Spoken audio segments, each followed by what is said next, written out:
Tô aqui de volta dando continuidade a essa série de vídeos no meu canal, onde vou estar fazendo análises, reflexões não cristãs sobre o texto bíblico, né? Então, quem não assistiu meus últimos dois vídeos, eu acho melhor tu assistir eles lá para conseguir continuar acompanhando a minha linha de raciocínio, né?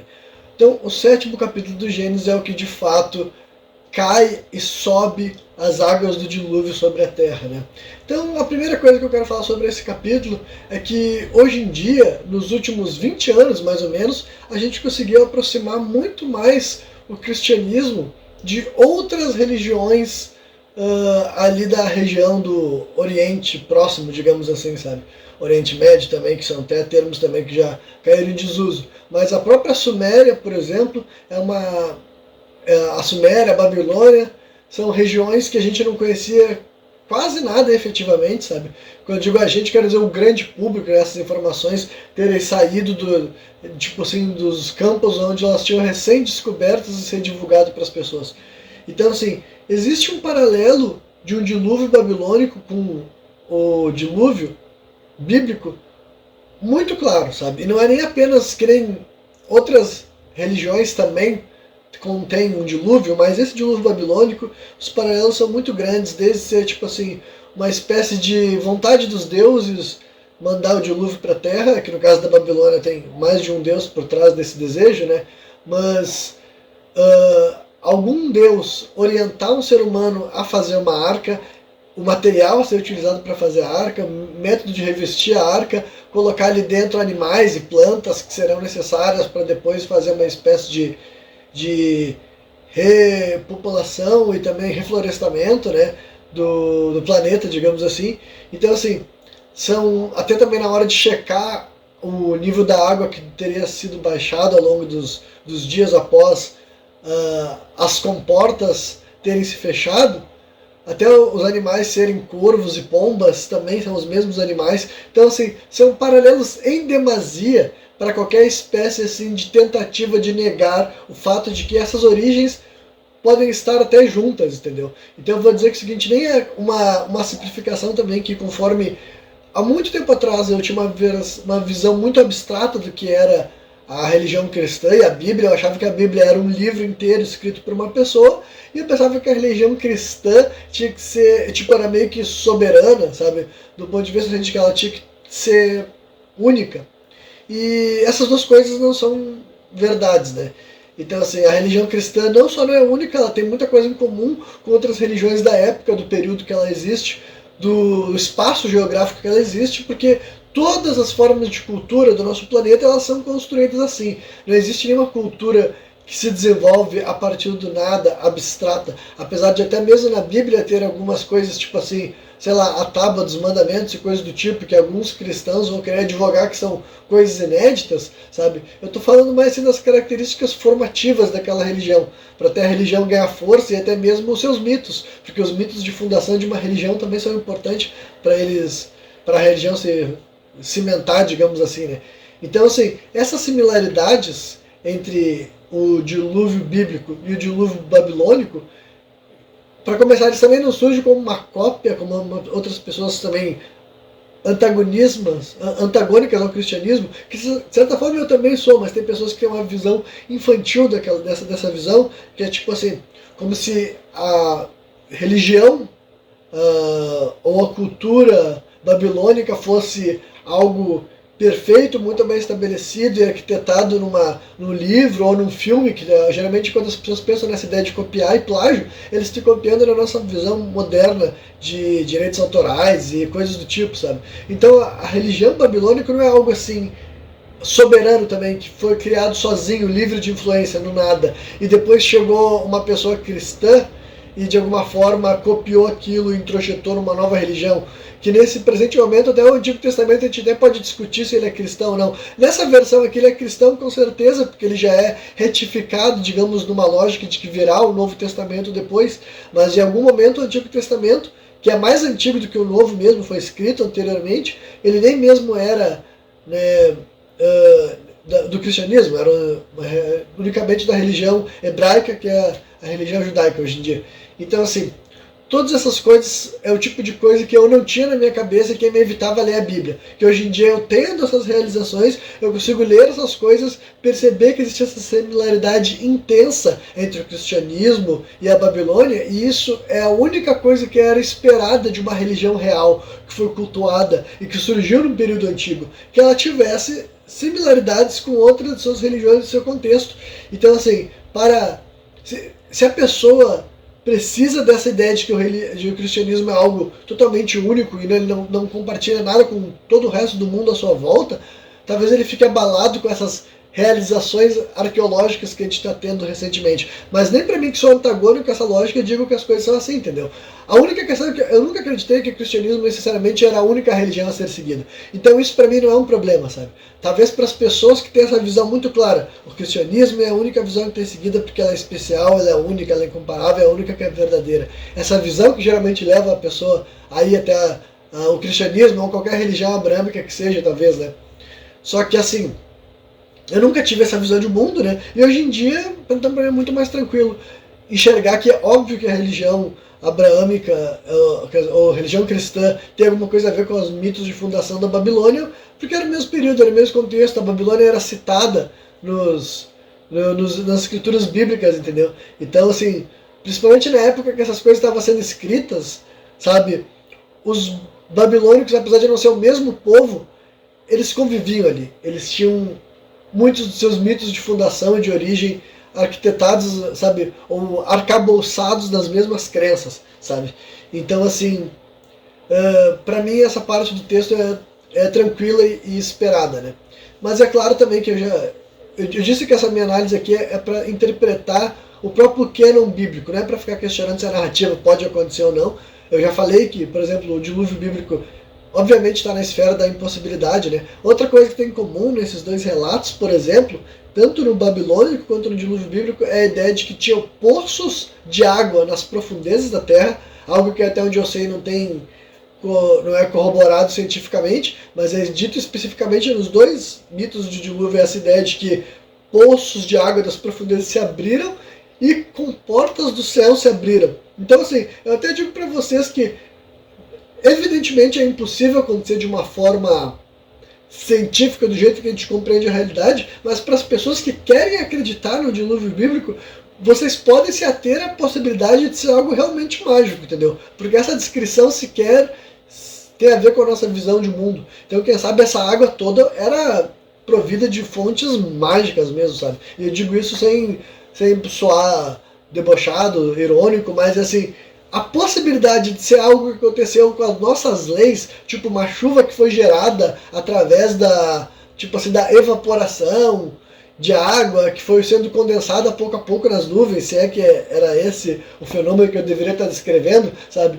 Eu também não sei, eu não me lembro mais a explicação passo a passo direitinho, mas eu tenho uma noção do evento químico que acontece de fato nas nossas vidas para cair a água. São esses eventos assim, e é por isso que não tem dilúvios, né? Porque são coisas muito atípicas. Mas do jeito que está sendo escrito com portas dos céus e poços da profundeza, é mais fácil imaginar que é uma água torrencial, realmente capaz de inundar até o mais alto nível do mundo, porque não foi água provida da chuva e nem de coisa do tipo. É uma coisa literalmente mágica, sabe? Que eu não acho que tu tem que acreditar que isso aconteceu, eu não acredito que aconteceu, eu acho que é mais uma vez um mito, né? É uma metáfora, uma alegoria para um evento de menor tamanho, mas de trauma relevante o suficiente a ponto de ser necessário passar adiante, mas não que alagou todo o planeta Terra, né? E daí depois o próximo capítulo do Gênesis é o desfecho dessa história, né? As águas acabam baixando, diz que Deus se lembrou, sabe? Tipo, como achei engraçado que o texto começa falando que Deus se lembrou de Adão e a família de Adão, não, de Noé e a família de Noé. Aí eu fico imaginando como se Deus estivesse distraído fazendo alguma coisa para se divertir, quando vê ele percebe, porra, tem que ir lá tirar água para os caras descer do morro. Bem engraçado. Aí ele chega lá, diminui, faz um vento forte, rola aquele processo dele soltar o corvo, depois a pomba para descobrir que o nível da água baixou.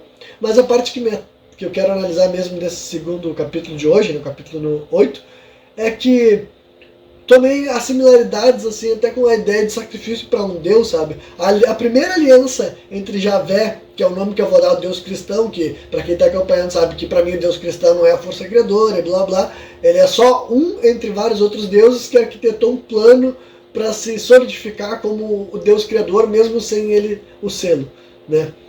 E daí, ou sendo, mesmo sem sendo, seria melhor, sei lá, né?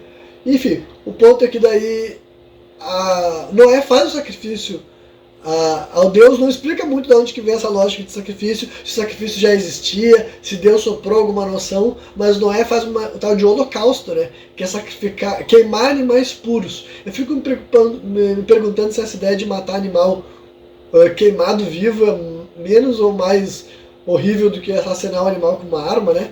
Então, assim, mas supostamente não podia derramar o sangue do bicho, então tinha que queimar ele vivo e inteiro, né? Pegar o bicho, tocar numa fogueira que devia estar muito quente, né? Não sei como é que a funcionalidade disso, e tinha que ser animais puros. Por animais puros quer dizer animais que não matam outros animais, que não se alimentam de carne, não se alimentam de sangue, né? E daí Deus pega e ele sente o aroma, ele vê que é bom aquele sacrifício, aquele agrado a ele. Então isso coloca Javé numa posição muito mais equiparada a várias outras divindades, até divindades que existem até hoje em dia, uma divindade que aceita sacrifício de animais, que gosta de sacrifício de animais, inclusive, né? E daí ele até destaca no pensamento, fala que Deus falou para si mesmo, ou pensou para si mesmo, como se ele nem tivesse que abordar Noé diretamente. Dá para ver que agora, pelo menos com Noé, ele estava sendo bem mais distante, não era nem... Não sei se ele era de fato acessível a Adão e Eva, mas parecia que hierarquicamente não era menos importante, apesar dele ser o primeiro a fazer essa aliança de fato com Deus. Até onde nós sabemos, Adão não fez uma dessas várias alianças que Javé vai fazendo com a raça humana, né? Aí ele diz que ele vê que o sacrifício é bom, ele diz que mesmo que a humanidade sendo inclinada ao pecado desde o nascimento, ele reforça essa ideia, tipo, ele tá tipo assim, cara, vocês são muito ruins mesmo, não tem muito que possa ser feito, eu não vou nunca mais devastar vocês, porque é basicamente ele assumindo, tipo assim, cara, não tem jeito, vocês são assim mesmo, difíceis de lidar, então, vamos lá, né? Então daí, assim, ele aceita o sacrifício, e daí ele faz o símbolo, né, que supostamente seria o que a gente interpreta como arco-íris, que é um arco no céu lá e tudo mais, né?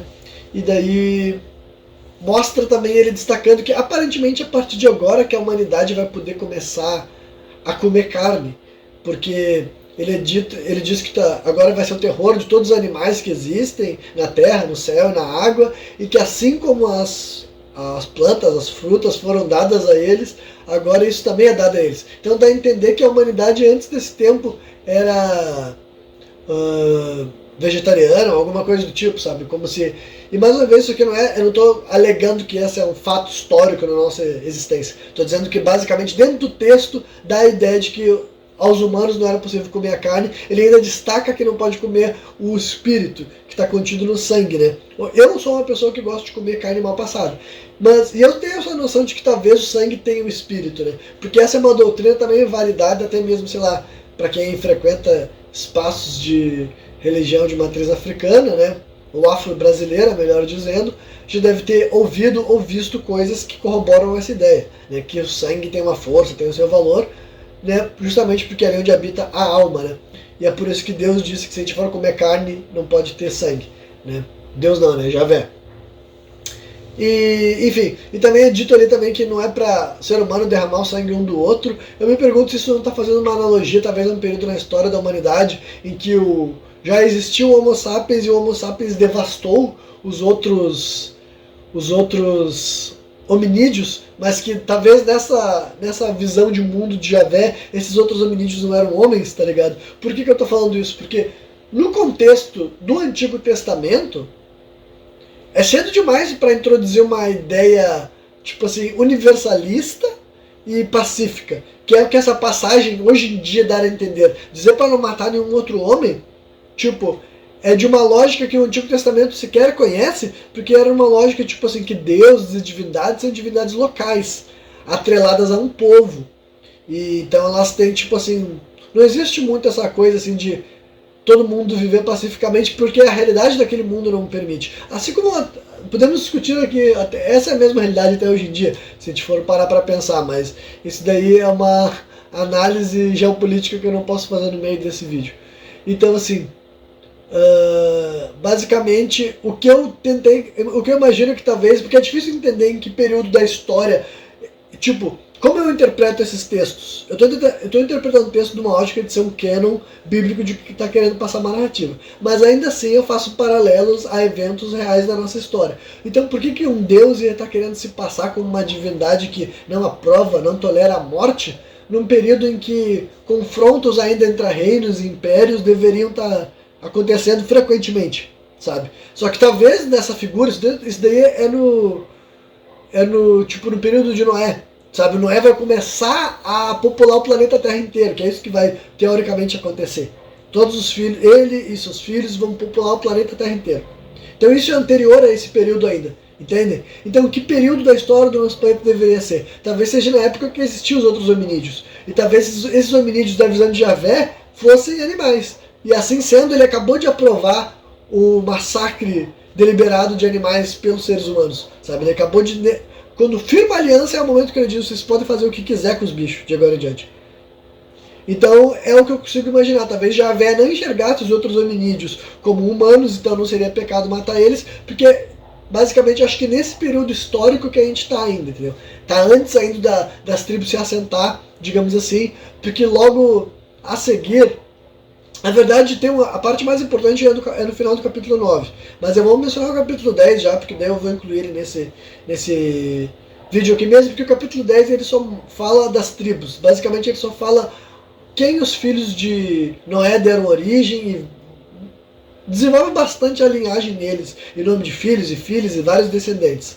Então, assim, talvez é no final desse período que já estejam estabelecidos os reinos e os povos e as disputas territoriais, sabe? No momento então que ele faz a aliança com Noé, talvez não tinha nada disso ainda. Mas enfim, aí essa parte eu vou pular mais assim das linhagens, porque eu vou desenvolver mais nos outros capítulos, 11, 12, 13, por aí. Mas no final do capítulo 9 rola então um evento, um dos mais assim perturbadores, eu diria, desse primeiro período da Bíblia, que é quando Noé amaldiçoou um de seus filhos, né? Basicamente é dito que assim que... Tipo, não é dito quanto tempo passou depois que acabou o dilúvio, mas Noé era um agricultor, ele foi o primeiro a cultivar daí as vinhas, então ele foi teoricamente o primeiro a fabricar vinho, então ele ficou alcoolizado. E um dos filhos dele, que é Cã, viu ele caído assim, ele estava nu, e ele pediu ajuda para os outros dois irmãos dele, Sem e Jafé, não Javé, Jafé com F, para cobrir o pai. Aí eles vão lá de costas para não ver o pai desnudo, porque aparentemente na cultura deles isso era feio, errado, sabe, uma coisa imoral, né? E daí cobriram o pai dele. Quando o pai dele se acordou, Noé descobriu o que Cã havia feito e ele amaldiçoou a Canaã, que eu nem sei se ela já existia, mas imagino que sim, que é a filha de Cã, até onde eu sei. Então, tipo assim, é um bagulho muito difícil de entender porque que um pai ou um avô tá amaldiçoando uma neta, porque o pai dessa neta viu ele pelado, e sendo que ele não fez isso com o intuito de forma jocosa, e foi lá e alertou os outros irmãos só para cobrir o pai, e o pai se acorda irado e ele amaldiçoa a neta. Tipo, é o tipo de coisa que coloca o caráter das figuras bíblicas em julgamento. Tipo assim, como é que Noé estava sendo descrito como o homem mais justo e tem esse comportamento, tipo, da nossa visão humana não tem nada de justo no comportamento dele, e Deus não intervém em nada, sabe? Nessa parte está sendo só relatado na Bíblia. Não fala que Deus achou bom, achou ruim, ele deixou isso daí acontecer. Basicamente, Canaã é amaldiçoada, diz que os filhos dela vão servir de escravos para seus irmãos e blá blá blá blá. E, basicamente, só para vocês saberem também, esse tipo de passagem foi utilizado até mesmo no período que tinha escravidão, né, para sustentar a ideia de que certos povos foram feitos para serem escravizados mesmo, sabe? Porque abre uma brecha para essa interpretação, né? Até porque a Bíblia não é famosa por ser um livro especificamente contrário à escravidão, né? E aí logo de cara é o primeiro termo, acho que é a primeira vez que a palavra escrava aparece no texto, assim, eu acho. Então assim, é bem complicado, é bem perturbador, mas é isso aí, entendeu? Nesse programa eu acho que era essa análise que eu ia fazer, né? Eu não dei foco, acho que eu não dei foco especificamente para nenhum capítulo, mas mencionei vários pontos que eu acho interessantes, antropologicamente falando, né? E Eu pretendo agora aumentar a frequência de vídeos desse canal. Eu pretendo voltar a falar de outros assuntos que não sejam só a Bíblia também, mas eu quero dar continuidade a essa série porque eu quero acabar mesmo. Quero ler toda a Bíblia e quero falar sobre toda ela aqui nesse canal aqui.